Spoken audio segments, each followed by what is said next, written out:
Welcome back to my YouTube channel. So obviously from this title of this video, you know that I'm doing a collaboration with one of my YouTube girls. Her name is Deonna Myleah. I will put her little stuff right here as well as in the description box. Please make sure to check out her channel. She's an amazing YouTuber. We do about the similar things on our channels as far as like makeup reviews, beauty reviews, vlogs. I don't think she daily vlogs, but she does vlog very often on her channel. So make sure you check out her studying tips, and yeah, and don't forget to tell her BeautifulDreaa sent you her way.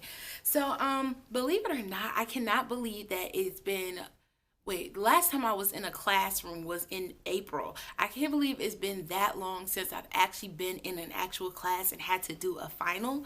I actually miss it. I know that's crazy to say. I can't actually wait to get back into school in January, but I felt like this was the perfect video because, you know, although I graduated in May, my brain is still fresh and I still know what I had to do in finals. So I'm just giving y'all what helped me ace my finals and what I feel like could be effective for just about anybody. So the first tip that I want to give y'all is to study in pairs or groups. I honestly, for me personally, I cannot study by myself. It's really, really hard. My attention is everywhere. I might start daydreaming.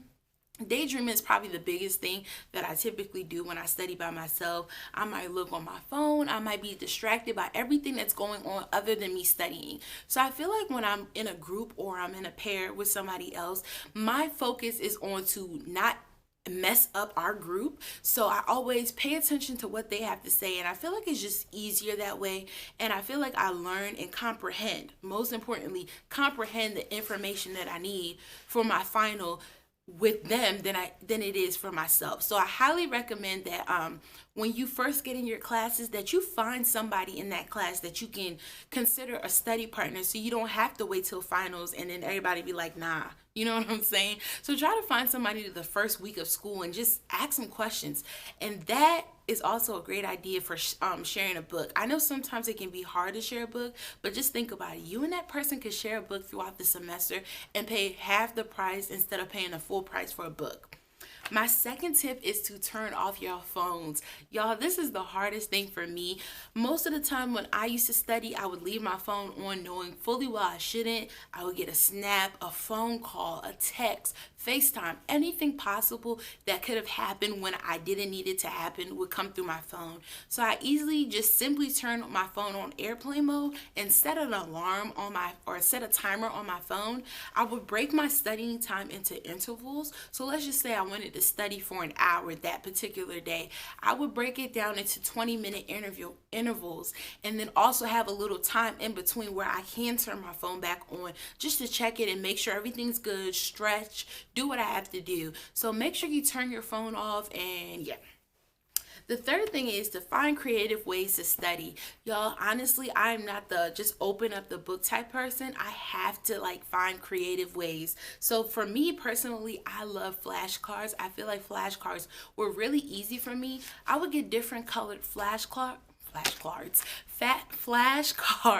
and write whatever I need to write and then quiz myself. So whenever I'm on the way to school, if I'm eating lunch really fast or anything you could possibly think of, just pull the flashcards out of my pocket or wherever it is and just start reviewing them. Flashcards was very, very effective for me, and I hated studying, not even gonna lie. So I felt like that was the easiest way for me to comprehend the things that I needed to learn. Another thing is make songs. Believe it or not, when I was in, it was either chemistry or biology, one of those extra hard subjects, I would go on YouTube and search ways to remember. I can't remember what exactly I was looking up. Let's just say it was the periodic table. Somebody made a song out of it, and believe it or not, that song, I listened to it probably 3 or 4 times a day, and it stuck in my head. So when I went to go do the final, and I was just like, oh my gosh, I can't remember, I sang the song and I remembered it. So maybe singing a song or anything, you know, can help you out. One thing I also do is make acronyms. I make acronyms like it's nothing. Like y'all know, King Philip, what is that thing called? King Philip came over for great spaghetti. It's always gonna stick. You know, if you're a science major, you know what I'm talking about. So I always make acronyms for everything just so I can remember really quickly, and I felt like that was really good for me. Another thing I do is to make study guides. Y'all, study guides is very, very effective for me. I am a visual and kinesthetic learner, so but I think more visual than anything. So making a study guide was just the easiest thing. I just broke it down.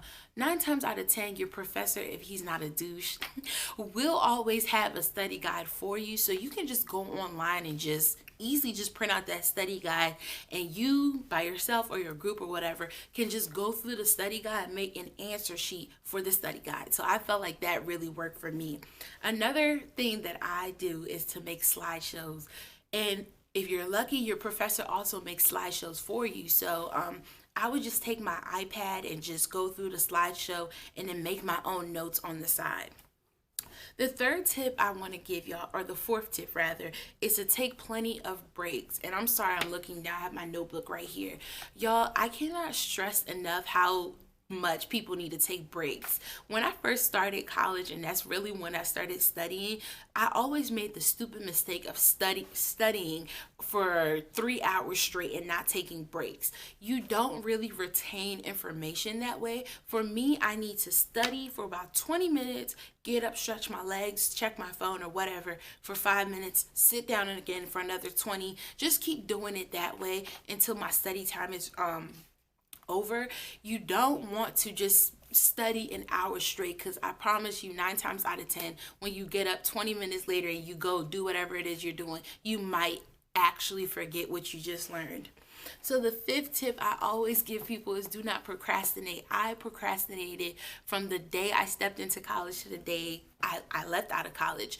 Don't wait until finals week or the day before finals to start studying. Try to start studying for your finals right after your midterms. I never had a midterm test, if that makes any sense. I never had a midterm test. I only had, like, oh, it's 8 weeks through the semester, but we never had a physical test that we had to do that was calculated for more points. But just know when you're through your 8th week of school, like, okay, maybe it's time to start studying. And if you don't want to start studying that earlier, maybe you should wait the week before Thanksgiving. That gives you about maybe 2 to 3 weeks. So make sure you find a great time for that, and don't just start studying the day before. I know I've made that mistake before where I decided, let's just say the final was on December 5th and I started studying December 4th, 10 p.m. and then decided to pull all-nighter. That really doesn't work for me. I went to the final the next day and I'm just like, how do I spell my name? You know what I'm saying? You're not getting enough rest, and you don't really retain as much information as you need to. I always say you need to stay hydrated, not overly hydrated where it's just like every 5 seconds you're in the bathroom, but make sure you do stay hydrated. And then I always say my last tip is to stay ahead of the game. That also ties in with do not procrastinate. Just always remember to always study. So I feel like throughout the weeks, because there are 16 weeks in a semester, make sure that you make your study guide or your flashcards or whatever the case may be at the end of every week. Make sure you try to study that before you get new information. Go over go over your tests that you've gotten throughout the semester. Typically for me, throughout a class, I always got about 4 to 5 tests.